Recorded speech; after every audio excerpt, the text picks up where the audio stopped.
Welcome to the Ripples of Perception series. I'm Lisa Hayes. I'm Iva Nasr. We're so excited you're here joining us because just as casting a pebble into a pond creates ripples, so do we as we go through life. Please stay with us through the series as Lisa and myself, in each segment, share a variety of stories, downloads, and experiences that enrich our understanding of perception. Are you ready to get started? More than ready.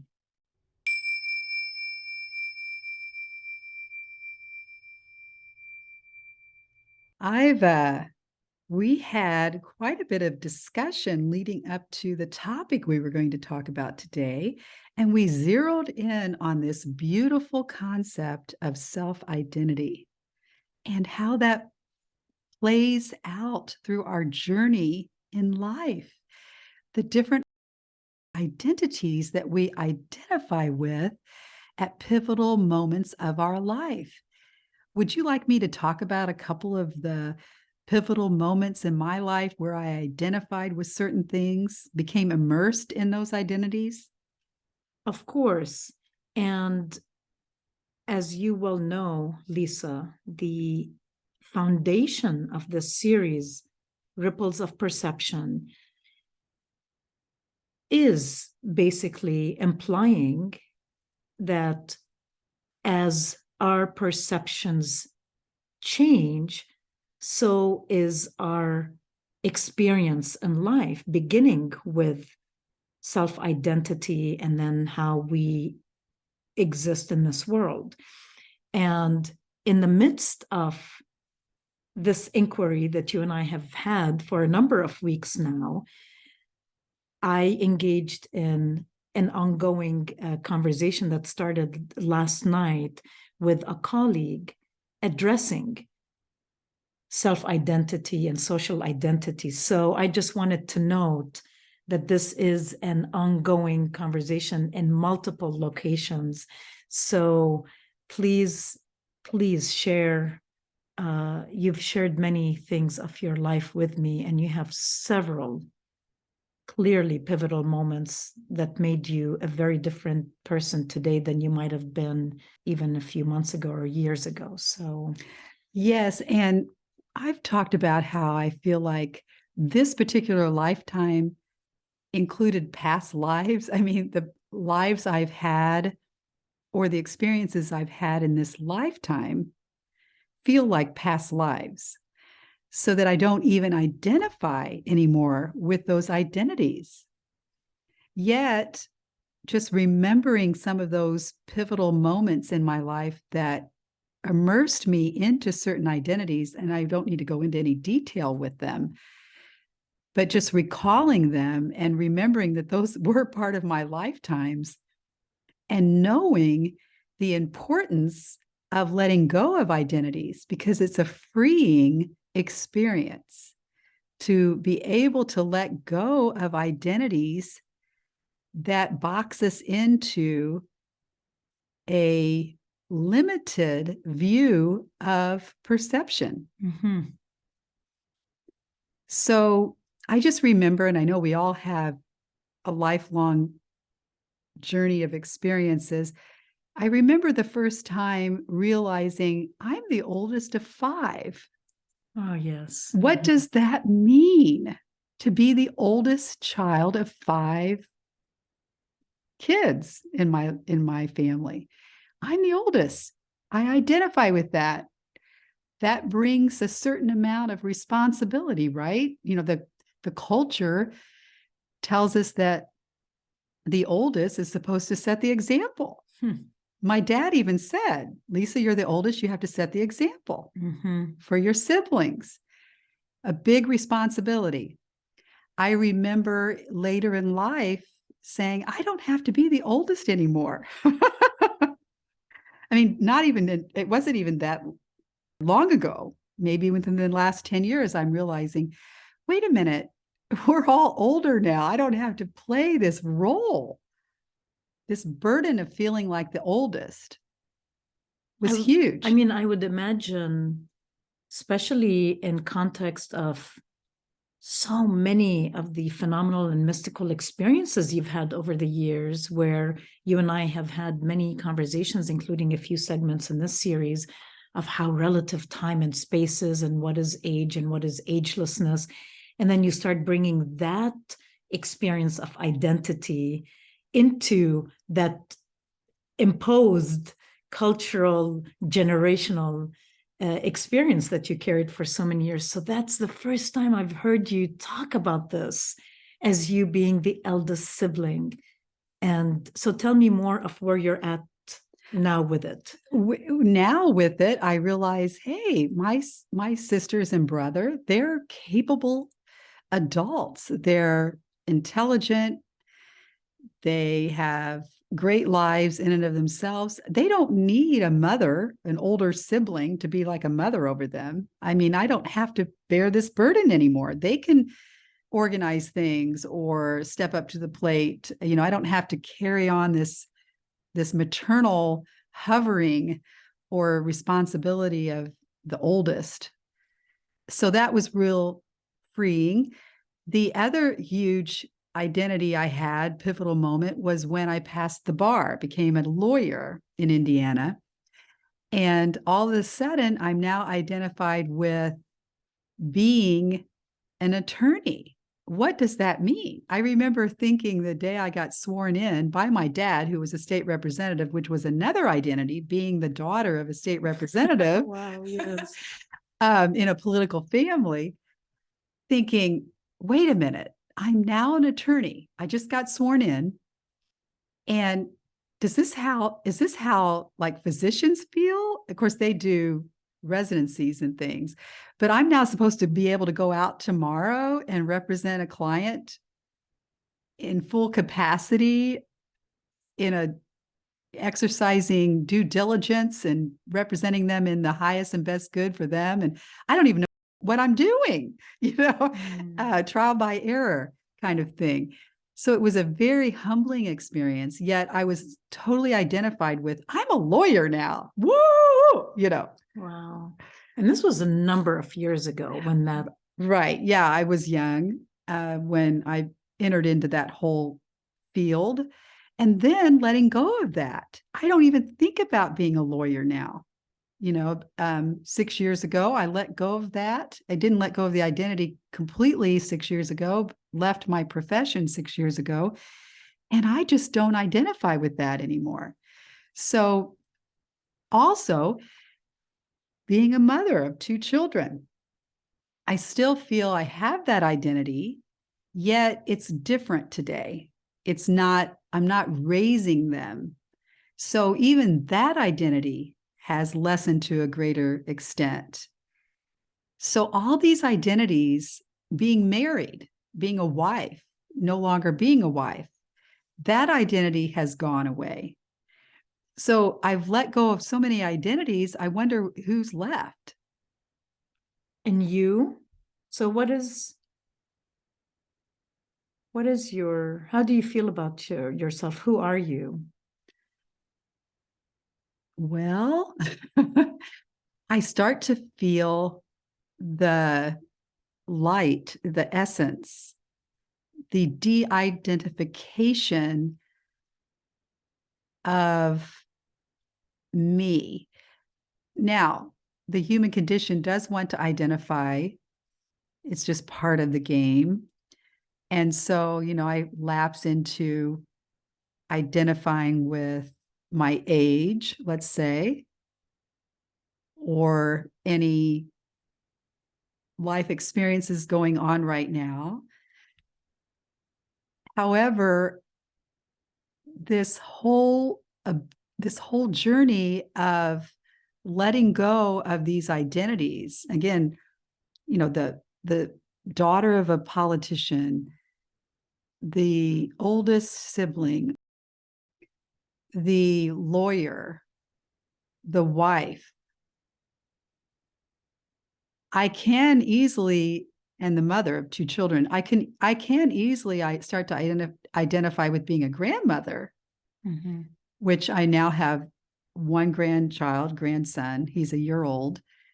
However, I don't feel the same kind of identity there. It's almost as if this star being has come into my life and there's a co-mingling of energetics, a beautiful relationship that doesn't, it's hard to explain, Iva. It doesn't really fall into any category of grandson and grandmother.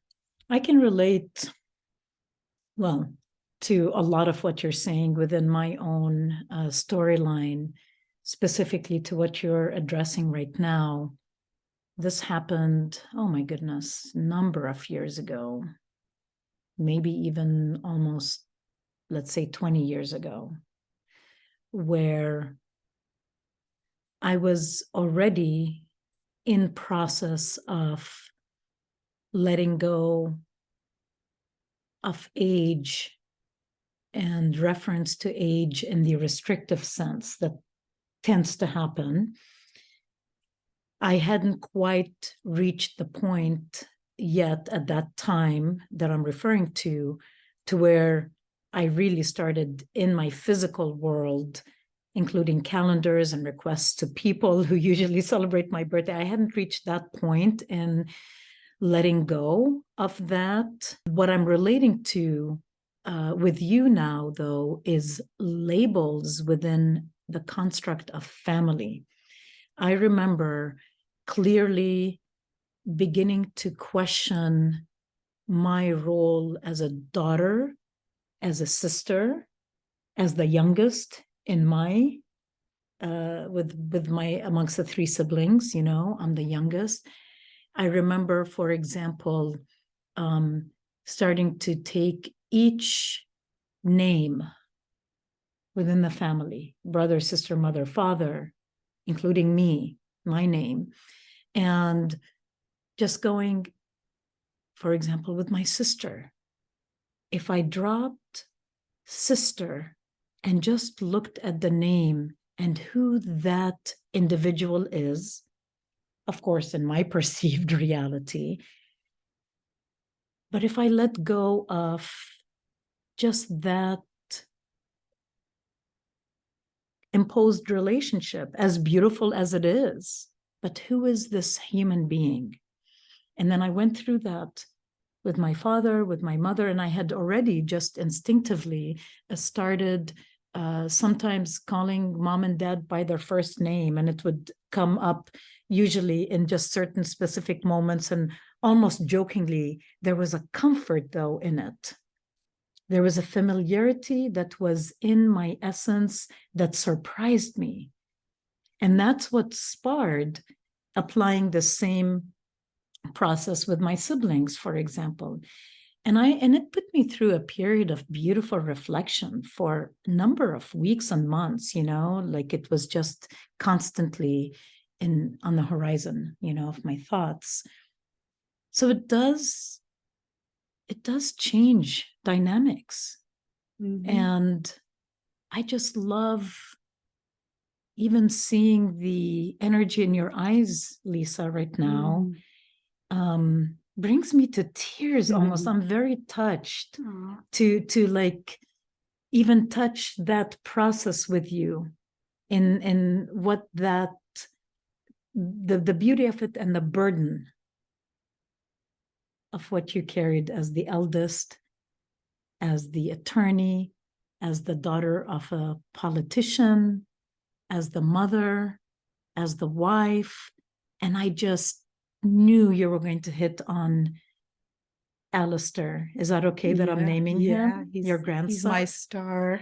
and how you are a very different grandmother to him now than you might have been if he was in your life even a few years ago.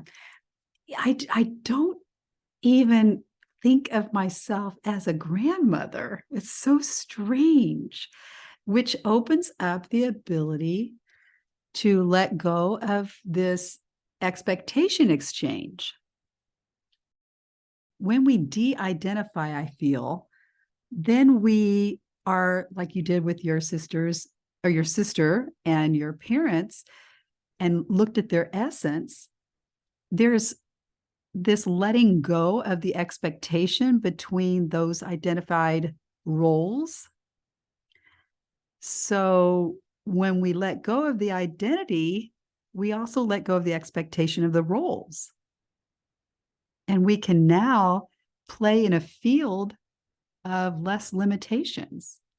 And purify the love and explore the connections in ways that otherwise might be restrictive. And I don't want to imply that it's always with restriction.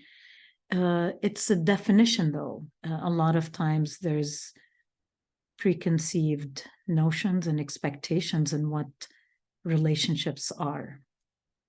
True.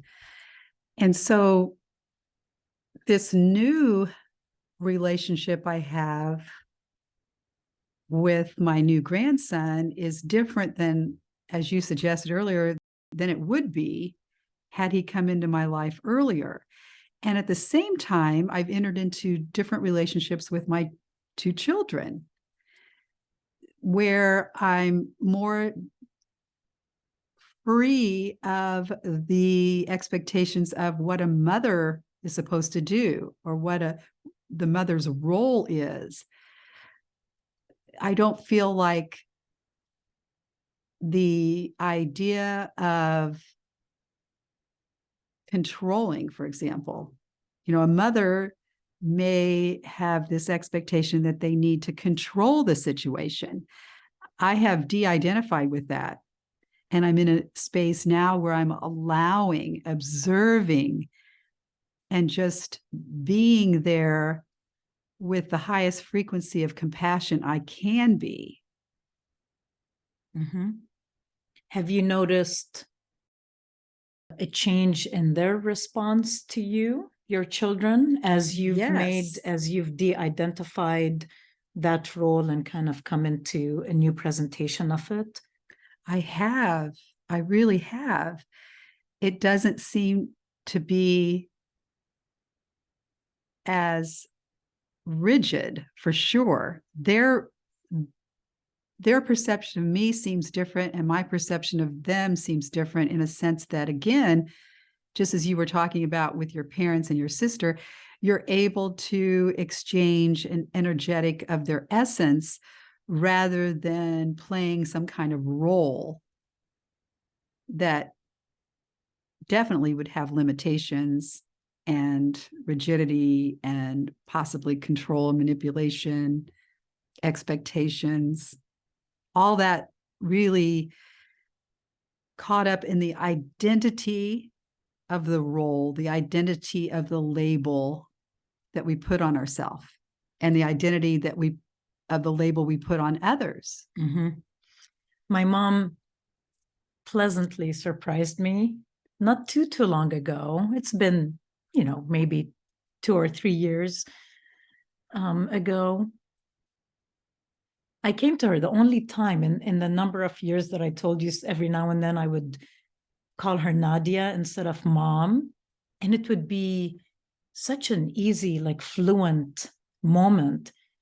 And we would not stop because of that in the midst of whatever we were doing. It just like it was a very flowing, continuous moment.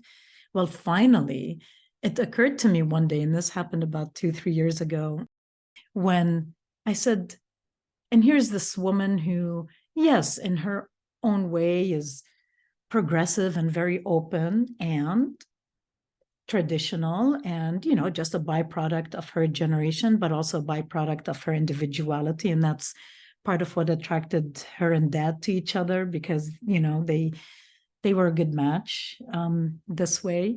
Point being, I asked her, I said, Mom, how do you feel when every now and then I call you Nadia?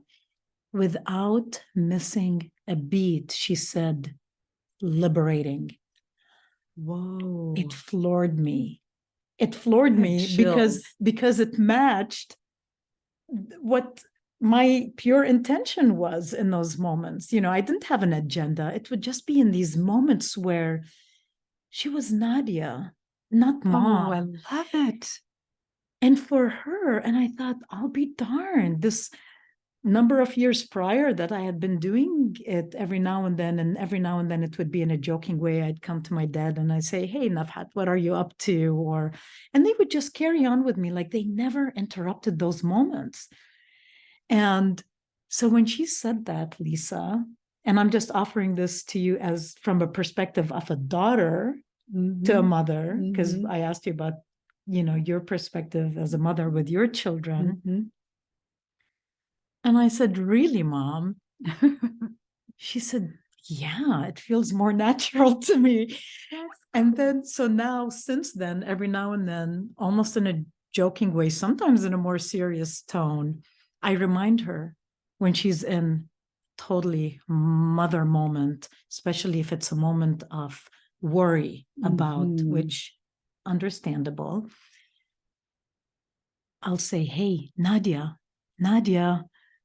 where are you?" Where are you? You are free. You may drop the title. I love it. So anyway, This worry that mothers take on, it definitely is real, and it's a way to observe, hey, what does this mean in the moment? Because it doesn't help anyone if I'm worrying.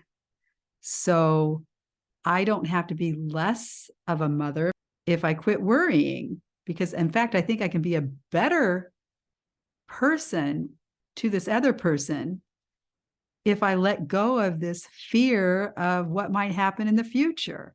I can receive more clarity as to what I want to do right now in relationship with the other person, whether it be my daughter, my son, my grandson, whomever. And when we have opened up so many amazing, expansive experiences, what borders on mystical and what dives into the mystical and all of that, point being, when you, as a mother, also bring to the table all of these new experiences, then for yourself and for your children, for example, you're a lot freer to be yourself and true to yourself, and still bring that example to your children by not playing out the role of the mother in this way. Like to show up as the mystic in their lives, to show up as, I don't know, just the intuitive, yes. Yeah. And not to identify with that either.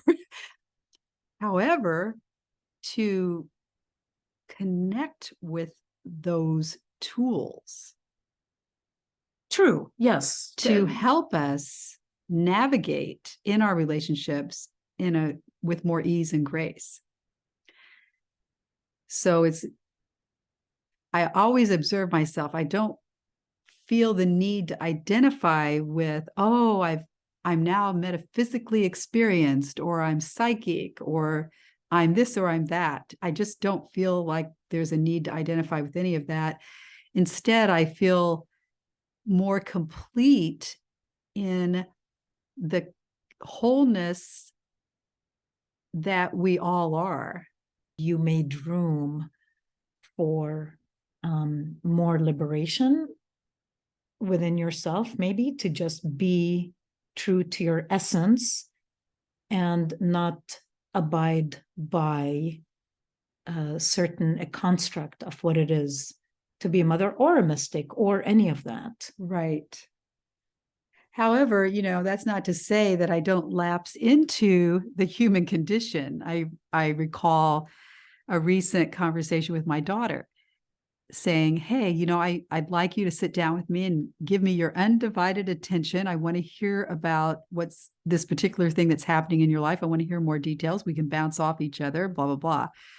Had I totally de-identified with the need to capture my daughter's attention, because that's another identification, I guess, this identifying with the need. And instead, I could have observed better this identification with the need and let it go. Does that make any sense? To me, it does. Feel free Yeah. to elaborate on that a little bit more. I think part of what we're saying, part of what we're getting at is it's not about abandoning a connection that is also, in a sense, a birthright. It's about freeing that connection to more authenticity, more depth, free of unnecessary obligation or responsibility that keeps you from being true to yourself and bringing that, authentic identity. I mean, she's your daughter. You gave birth to her. The miracle of life makes you worthy of having that love and still a level of responsibility for her, maybe. I don't know. Yeah. However, I feel like identifying with an identity, but also identifying with a human condition like need or illness. Let's go into that for a second. If I tend not to identify with any of my aches and pains, I just don't. Too much anyway, because I think the more we focus our attention or identify with some type of facet of our body, then it's going to just continue to grow, right? It's going to continue to amplify. Just like if we identify with the whole idea of what a mother is, that could grow to a point where it becomes destructive rather than constructive. If we identify too much with a particular illness, it can overtake us rather than heal itself. Absolutely. And boy, do we have a handful of examples on that. This topic of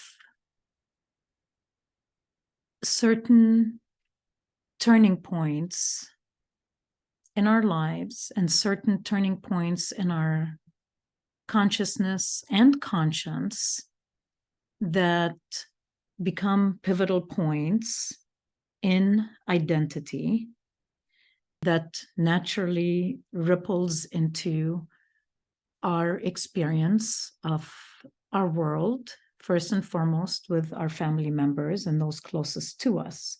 I mean, that's the whole idea. We're identifying an awareness around definitive change in self-identity, right?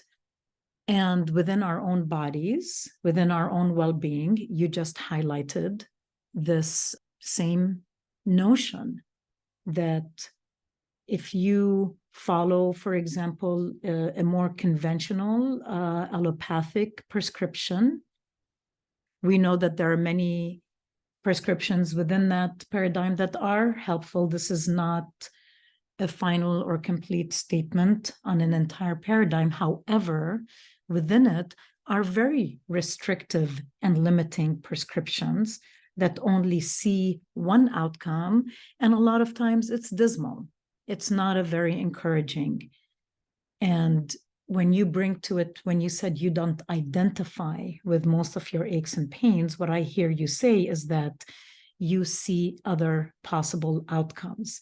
And by not subscribing to that identity within you as a patient, within a certain prescription of pain and aches, then you're immediately in a different subscription of identity, right? Within your healing, within your well-being, within how you influence people around you?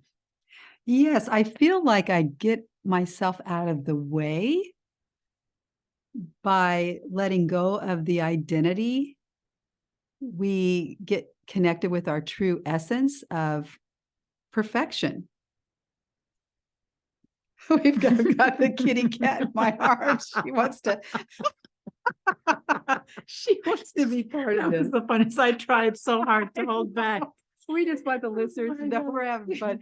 I have my little Loki here. She's trying to get involved. She thinks we're on to something. Oh yeah, she agrees. Oh my goodness. What do cats identify with? You know? know. Anyway, Oh. I think that we hit on something today, Iva, from the standpoint that the hero's journey in the tarot deck. Are we a fool to embark on it?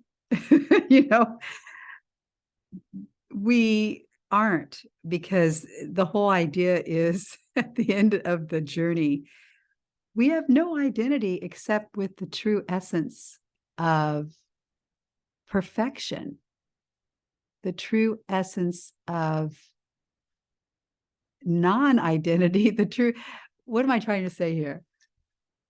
To experience a defined, good quality life within our physical form, within the construct of our egos, and simultaneously be free of all of it. So to tap into your essence, into our essence, I identify myself as a light, not even a light being, Oh, as a light. And from that, continue to practice who I am within every other identity, these other roles in life. So I have no idea how coherent or incoherent we have been in this segment. At the same time, I know we've it's like our listeners are witnessed sometimes to our own exploration on topics and things that are so familiar to us in silence, and then now we're shaping it into a conversation. So the hero's journey is what? To be free of any restrictive identity. And it's meant to be an invitation for a liberated existence where you get to be yourself and bring service and love and a constructive presence in the world around us. Is that it? That sounds good to Okay. me. Yes. Yeah, so maybe the gist of this conversation is, if we get out of the way and allow things to unfold without identifying with any particular thing in terms of expectations or outcomes, and just be present in the moment. We've heard this so many times. We may have struck a chord here, though, with the ability to let go of the identities gives us a better chance of having the feeling of joy and peace in the present moment. And courage. And vision to be a change maker, or to help with the progression of some pretty serious matters in this world, and to live with joy. Thank you for joining us for this very important exploration of what is an identity and how do we let go of it, and what happens when we do. To be continued. To be continued.